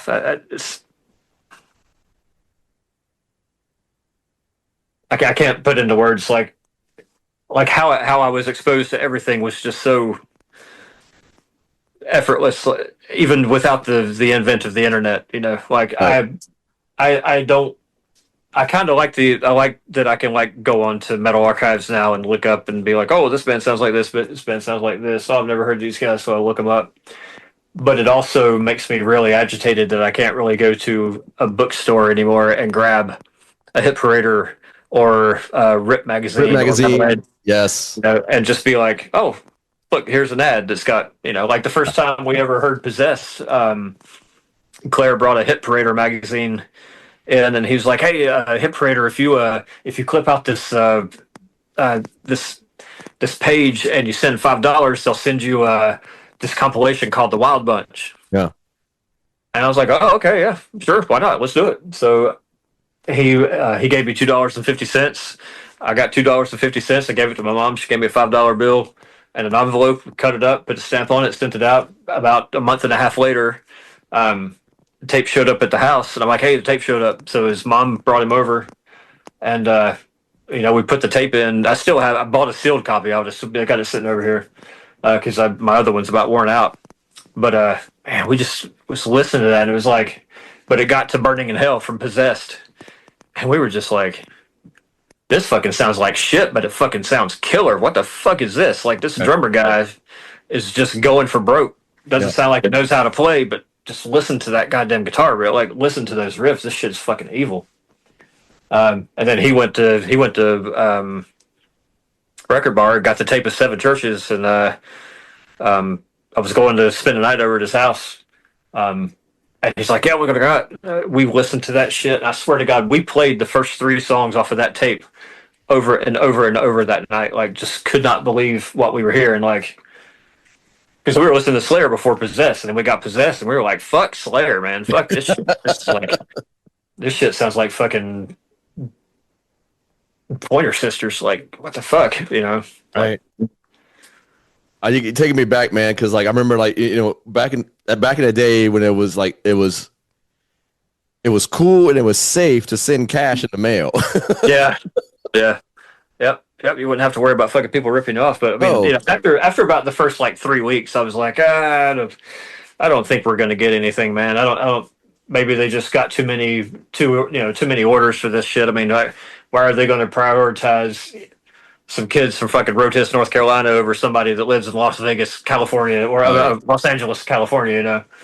But I mean, it finally showed up, and we were just like, holy fucking shit. So we, you know, would go to the record every time we would get our allowance. You know, we'd go to the record store, and like I'd have the Wild Bunch in my hand, and we would go and like try and find all the people that were on this compilation, find the tapes of their stuff. You know, found a few of them. Like I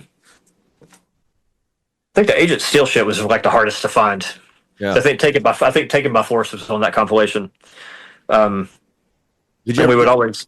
What's that? Go ahead. I was going to ask you. Did you ever get into Holy Terror? Or speaking of that thrash family, I guess. I got into them. I've never owned any of their stuff. Mm-hmm. But as I don't know, as the pseudo poser I might be, I have the files on my computer. So I found a download on Blogspot or something. You know what I mean? Yeah. But I like them. It wasn't like if I had them in my hand and something else in my hand, I would probably have gone with something else. But I never did not like them. Yeah. If that makes any sense, you know what I mean? I was just curious. Yeah. It's just a lot of that stuff. Like I remember seeing the tape for a band called Postmortem, and I remember getting it and just seeing it, and I'm like, man, this is gonna sound like Bathory. I remember getting it. I was like, this fucking sucks, you know. But now I love it, you know. But it's another one of those things. Like if I would have had that Postmortem album in my hand or Holy Terror, I would have probably went with Holy Terror. You know what I mean? Right. So you know, but a lot of that stuff. Like I remember, I always wanted to get like everything that I could find. But even as cool as those record stores were, they were still kind of limited to what they got in their distros and stuff like that. And then, you know, with the coming of the grunge movement, like Record Bar shut down, like they tried to get on the alternative music thing. You know, a lot of the punk rockers grew up and either became lawyers or dead. You know, one of the two. So most everybody that worked there that had any kind of pull into what they got into the store, you know, all those things kind of went away. You know, Selector Records closed up, turned into a blues spot. Yeah. So I don't know, man. So what are some of the things that are inspiring you to keep writing these tunes that have, like, you know, the same aesthetic, you know, occult, you know, like I guess dark supernatural elements and whatnot, like books or even movies or whatever you're into, I guess. My inspiration comes, like a lot of the Hour 13 stuff, like when I would want to be inspired for riffs, I would go take a ride through the mountains, you know. Books I kind of like. Books on the occult, I feel like, are kind of like opinions, because the occult sciences, I feel like, are something that can't ever really be, just like Christian books. Like you can't say that this shit is real and that it's factual, because we don't fucking know. Like, you know, the book, the fucking Bible was written by a bunch of drunk monks. You know what I mean? That were supposedly channeling the trifecta of God or whatever. And maybe they were, maybe there is something to it. I don't know, but it's a practice. Christian science is a funny term, but occult science is just as funny because, of course, there's always a positive and a negative charge in the electrical field. Our bodies are reliant on electricity. Our world is reliant on electricity. The whole process of rational thought is based on positive and negative. So to me, like the Satanic Bible is no more.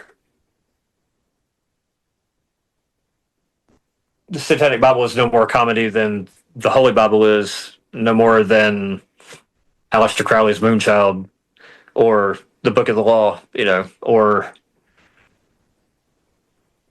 to some extent, like more, I guess, philosophical books. But I don't know, man. To me, just my mind, like where my mind goes whenever I want to create something. That's where it comes from. I mean, sure, there might be a time that I'm listening to like Death Penalty, Witchfinder General, Death Penalty, and be like, interesting. That's a cool riff. Not that I would rip them off, but a lot of this stuff in this, you know what I mean? No, a lot of this stuff in the scene is, it's influenced by other things. And it's funny, man, because I remember one time when the first Hour 13 album first came out, and this is absolutely true. Never been at that point. I was never a gigantic Judas Priest fan. Loved Defenders of the Faith. Loved Screaming for Vengeance. That's all I'd really ever listened to, except for like the songs like Hellbent for Leather, or Head Out to the Highway and stuff like that. I had never heard Victim of Changes, but somebody was like, "Oh yeah, that riff on Grim Reality, that's straight up Victim of Changes." I'm like, I don't fucking know what that song is. Like, I don't listen. I've never listened to that tune. Yeah. My inspiration for that song was the riff that popped in my head was from a Demon song from Child of Darkness. It's the one that starts with that really long fucking scream. Yeah. I remember listening to that tune. We were at work, and a buddy of mine he was like, "Yeah, this is like a Pentagram adjacent band." Randy Palmer was the guitar player in this band. He was in Pentagram for a little bit. I'm like, "Yeah, put it on." And I remember that we were right in the middle of fucking Dinner Rush, and that scream just was like super fucking loud. We were like, "What the fuck?" And but then the main riff kicked in, and then the riff, whenever he starts singing, I was like, "Wow, man, that's a fucking catchy ass riff. Like, this is a great song." And then a couple of days later, the same dude was over at my house. We were getting high, and I like started playing this riff, and he's like, "What is this?" I'm like, "It's a song I wrote for these three songs I'm trying to flesh out, trying to get the idea for." He's like, "Yeah, it kind of sounds like that Medemon song." Mm-hmm. And I'm like, "Oh shit." He's like, "No, it doesn't. It's not that riff. It just kind of sounds like that, So that's, and I would tell people that, and they were like, "How would you hear Medemon over fucking? How would you hear that first over Victim of Changes?" I'm like, "Hey, dude, it's my life. I don't know. That's how it happened, But 9.5 times out of 10, just the inspiration for all of this stuff is either nature walks through the woods. Just look, like, even just driving down somewhere and just looking over and seeing like a scene of something, just like a glance of something will just throw a riff in my head. Generally, whenever I write these albums or these songs, I don't really listen to metal. I try to get anything that I've been listening to lately out of my head, so there are no known crossing over influences into what I'm writing. Like I just sent, over the span of the past couple of years, I've been recording tunes here and there. Some I thought about using for Hour 13. Some don't really sound like Hour 13. I just sent Annette like a group of 10 songs for the next or the next Sabathian record. Yeah. She had mentioned that she's working on one of the tracks that's like 8 minutes and 45 seconds or something like that. Yeah, there's a couple of those. Yeah. And but speaking of her, like, how did you manage to find, a relatively unknown singer in a net all the way in Norway? I mean, was she recommended to you, or she was recommended to me by the guys from a band called Devil. I'm not sure if you remember those guys. Yeah, Devil from Norway. Those dudes were really big Hour 13 fans. We got to be really good friends. Wore their shirt in that in the video for Who's to Blame, and they were like, "Holy shit, you fucking blah, blah, blah." Yeah. So, but the original first singer of Sebastian was Jess from Jess and the Ancient Ones. Okay.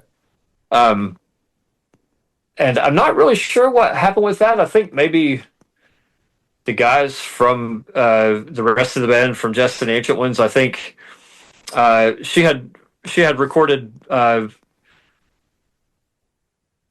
some vocals for a couple of the tunes that wound up on, or that were on Ritual Rites, and they were killer nonetheless. Yeah. They were great, but she was just all gung ho about it. Yeah, I'm going to do this. Yeah, I'm going to do this.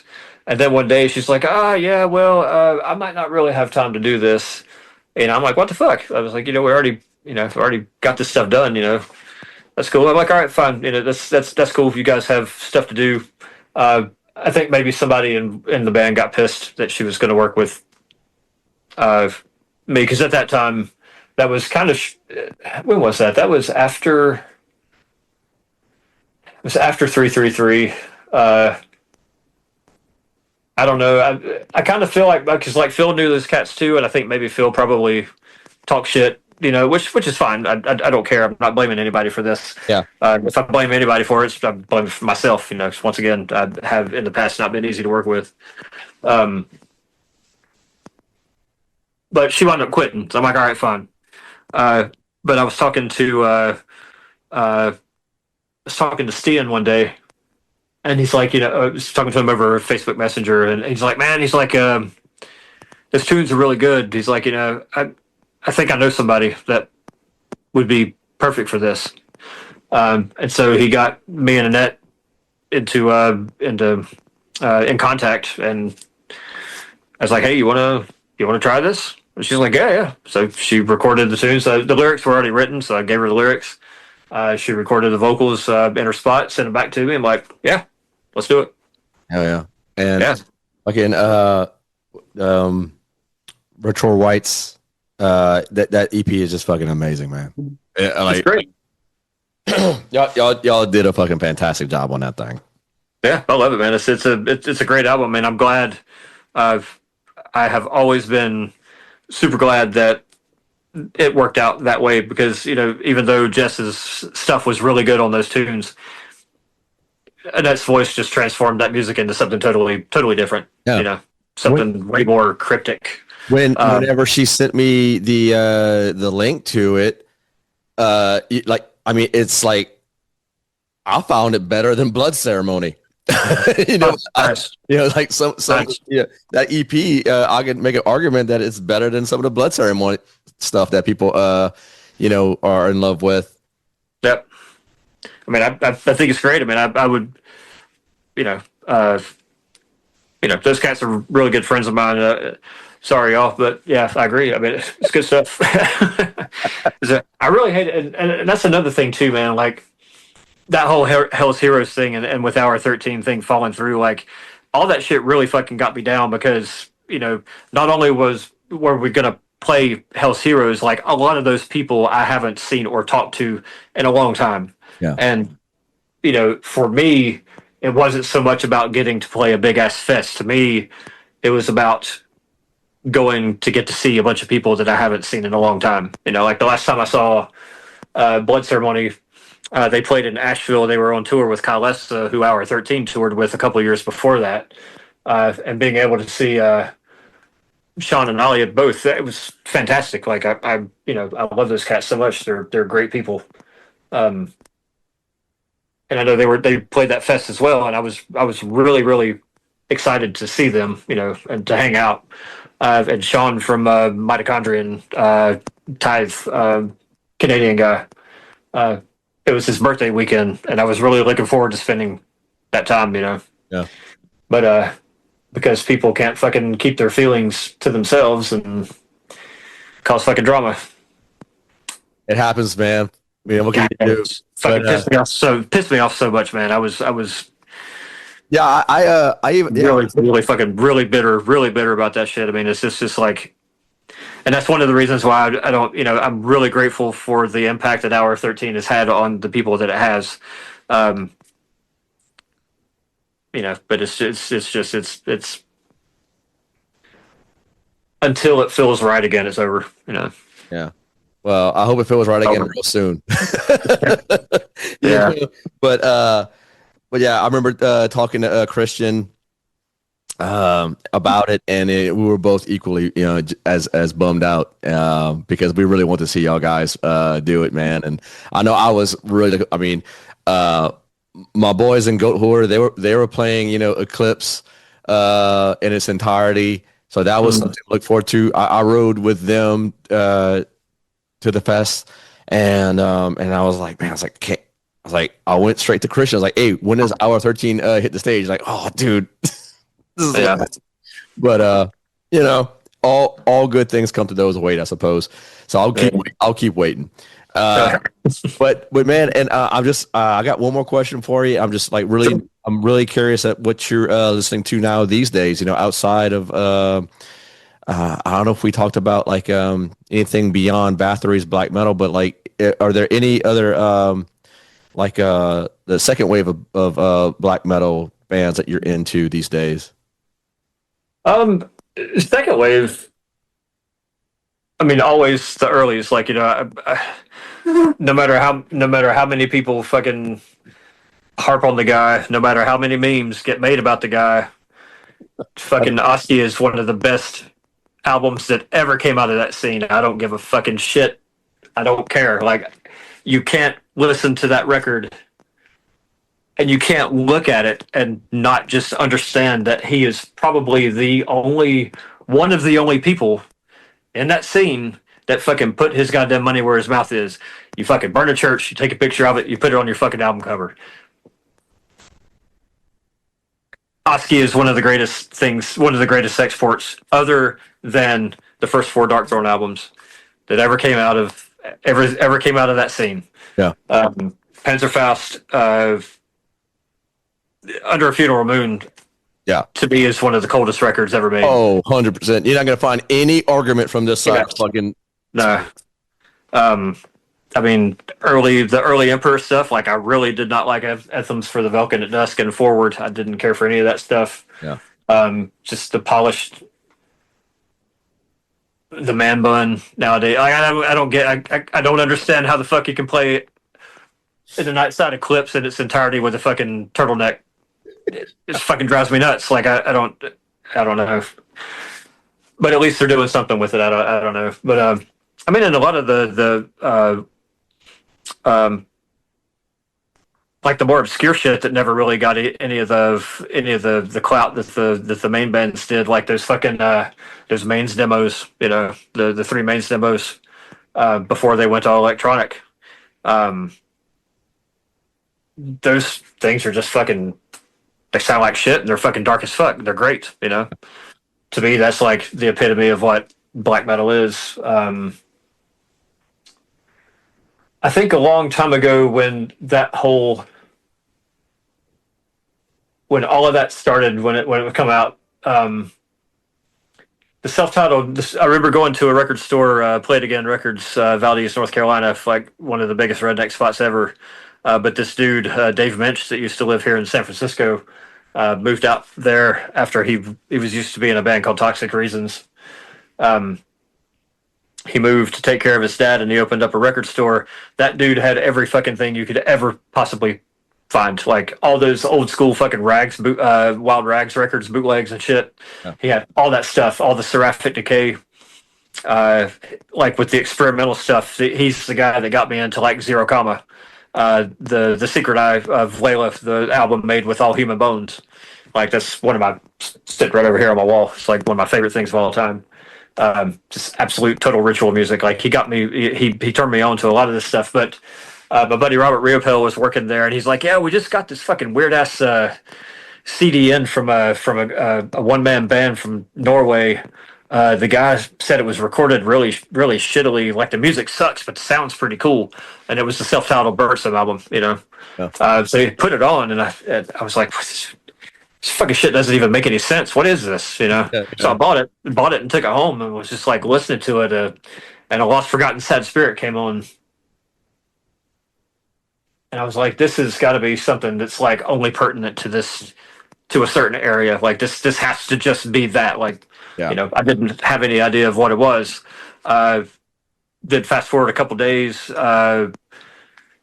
I don't remember if it was Dave or somebody gave me a flyer for Necropolis Records, and the first two things that Necropolis uh, ever produced was a Bertram Det Summon Gangvar shirt and a Bertram Oski shirt. Mm-hmm. I ordered both of them. I was like, "Fuck yeah, this is fucking killer! I'm gonna have a shirt with a burnt church on the front." You know, Yeah. what's going to be better for fucking redneck area that I live in? You know, than these people already think I'm crazy enough as it is. So I was just walking around with a fucking burnt church on my shirt. Yeah.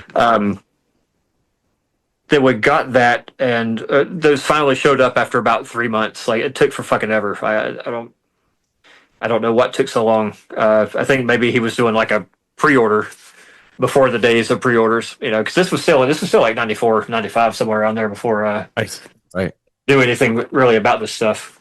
I mean, I'd already started Subclinic. I was into the ritual ambient stuff before that second wave stuff. But as I got more into the black metal stuff, I started realizing that a lot of these dark ambient ritualistic bands I was listening to were the same people from this movement, you know, because I was listening to Aghast, which was Samot and Fenriz's girlfriends, before ever knowing that they were the girlfriends of Dark Throne and Emperor, you know. But yeah,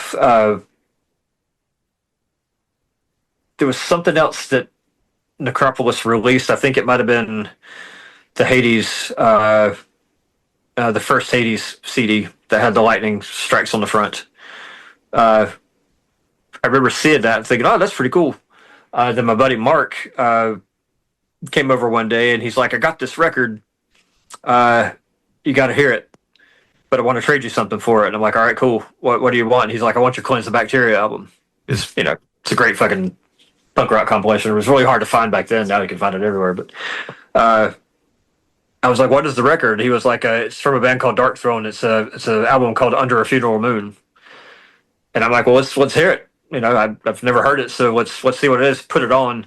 Didn't even get through fucking the first song, and I pulled out Cleanse the Bacteria, and I was like, "Here, There you go.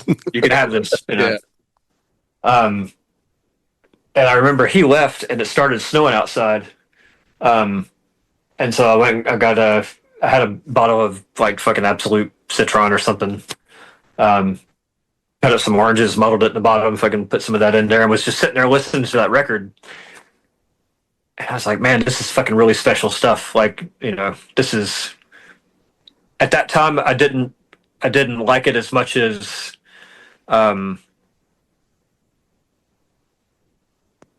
The first Bursum album, but I knew that it had something to do with it.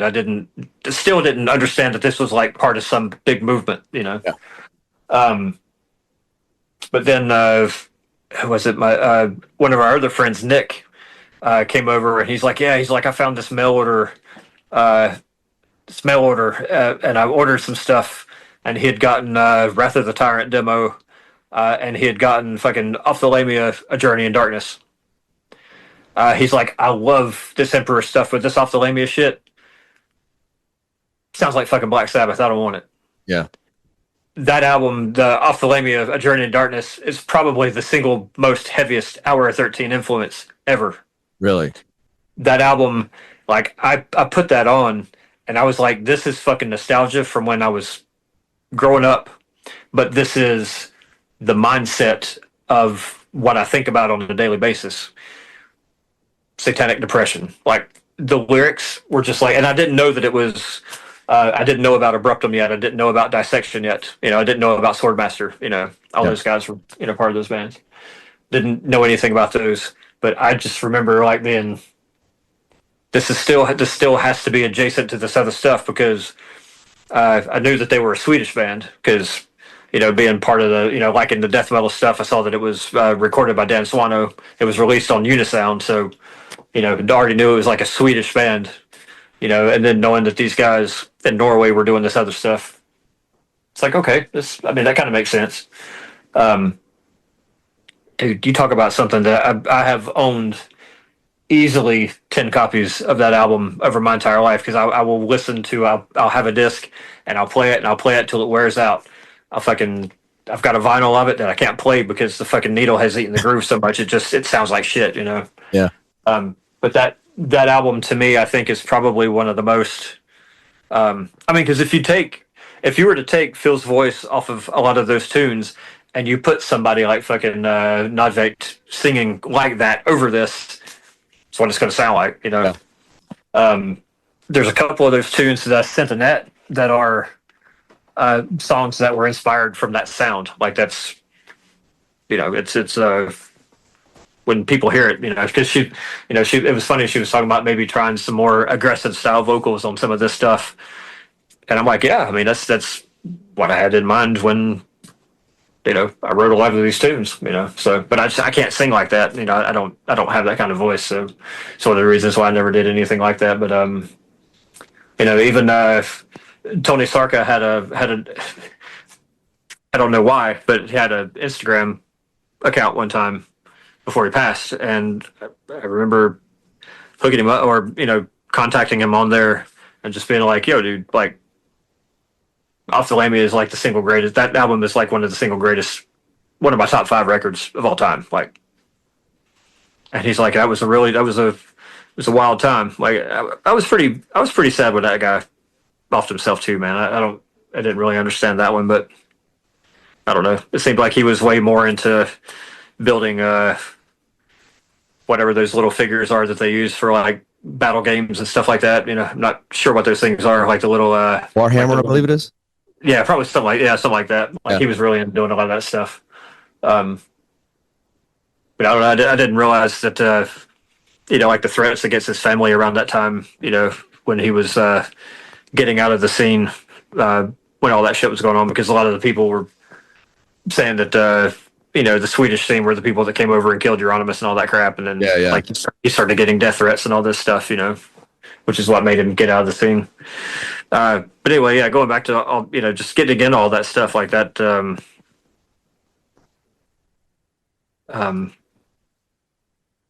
I don't know that a lot of that music was formidable in my evolution of getting into a lot of the black metal stuff, but the early stuff, like I still have like a lot of problems with that whole entire scene and the way that it blew up so fast. Never. I don't know. Partner Trista sometimes calls me like a gatekeeper light. Like, I can't. I'm 54 years old, man. I don't give a shit. I can't. There's a lot of the stuff nowadays that people are like, oh, it's totally inspired by 90s second wave. I'm like, this is just fucking not inspired at all. It's just fucking shit. Yeah, it's just crap. Like, I don't. To me, the whole idea of black metal is more than just a sound and an image. It's a life. It's a lifestyle. It's if the shit doesn't encompass your life and your mind, like you can't even call it that. Like, that's not what it is. Like, I don't know. That's why I could never like, even with the stuff that I do in Anu, like Anu is black metal to me, because that thought process, like that that shit's what my head sounds like, like those CDs are what my brain sounds like. The Hour 13 stuff to me is, I always termed it true occult doom, because if I was to term it true occult black metal like I wanted to, people wouldn't understand it. This doesn't sound like black metal. Of course it doesn't sound like it. Nothing sounds like black metal. Black metal is not a fucking sound. Black metal is here. It's your fucking livelihood. It's not how many spikes you have on, or what your corpse paint looks like, or how many cosmetics you have in your bag before a show. Like that's, Yeah. I have no problems with people. I have no problems with, cats that wear corpse paint. It's fine. It's definitely part of the ethos, but it's not the all encompassing eternal black thought. Right. And you nailed it, because I've always maintained that same fucking philosophy about black metal. It's like you don't need the air quotes uniform of the corpse paint, the black leather, and all that shit. Yeah. I mean, you'll get people looking at you, and if that's your aim, but like you said, it's a life. It's a lifestyle that requires, to me, a person who has been through it and doesn't want any part of whatever's trendy and popular and all that shit. It's I remember I got to just take it to home. My parents, my close friends who know that like I'm like real extreme in fucking my musical taste. And they never quite understand why I always went towards black metal. It's because, dude, it's like, I could tell like motherfuckers are fucking like they're on the edge of fucking dying and like offing themselves for whatever reason, but they maintain just enough fortitude to stay creative and get those fucking feelings out on fucking, coming through an amp or whatever. Yep. So I agree. That's where I'm at with it. I agree. And 100%. You've got to have. I don't know. A lot of people say you must have to have something off inside you to be, part of that and to have that kind of thing. But I'm, to me, you best have to have something on it, because it's you can't do something like that and then bitch to people about not being happy. I don't know, man. Like, I recently saw something. It's on my Facebook, and I don't really want to call out anybody, but they've released some stuff that's like really super satanic and super like it's good for what it is. But I just remember recently something happened to somebody, and they were like, "Oh yeah, thoughts and prayers to you, bro." And I'm like, you fuck, like, you can't do that. Like, you can have thoughts for somebody, but anytime you fucking, what is it, satanic prayers? So you got satanic prayers to somebody who just, lost their Christian brother. Is that what you're, what I mean? Yeah. I don't get it. Like, you can't. Fuck it, man. Whatever. The world makes different shit makes the world go around. But yeah, if you want to call yourself black metal, don't say our thoughts and prayers are with you. What prayers? I think what I'm probably gatekeeper light as well, in the fact that we're living in this fucking this day and age where social media is everything, and there's like 4 or 5 different main medias that gives some young musicians who were probably maybe they were yelled at 1 or 2 times by their parents, and all of a sudden they're fucking like depressive, suicidal black metal guy, and like they probably come from respectable families and probably got money and all that, because they have all the fucking gear that they need to fucking like put out some decent riffs and whatnot and some good music, but they make the music solely about image and catching all the fucking likes and the follows, and that to me is what really pisses me the fuck off. Yep, I agree. I drive a Hyundai Sonata, and I can't imagine being like putting out like super evil albums and like listening to it in my Rivian. You know what I mean? Driving around in a yeah. I know, but I know a couple of those cats. Yeah. Yeah. People that have been part of really prominent satanic bands, and like their main cards on friggin' Alpha Romeo or whatever. It's like fuck, go away. Yeah. Get the fuck out of here, man. Yeah, stupid. But it's their life, man. They want to be fucking. They want to pose. Go right ahead. Go right out ahead. Whatever keeps them sleeping at night, I guess. Chad, dude, I can go on for like 5 more hours with you, dude. This shit was like probably one of my most fun I've had on a podcast in quite some time, man. Really, Thanks, man. I respect you as a person, as a musician, and I can't wait to hear what you put out next.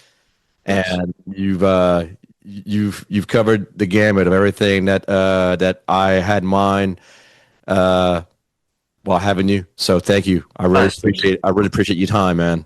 Absolutely, man. Totally down to do it again anytime. I could go on like this. This is very effortless. Like I like having these kind of non-regimented conversations.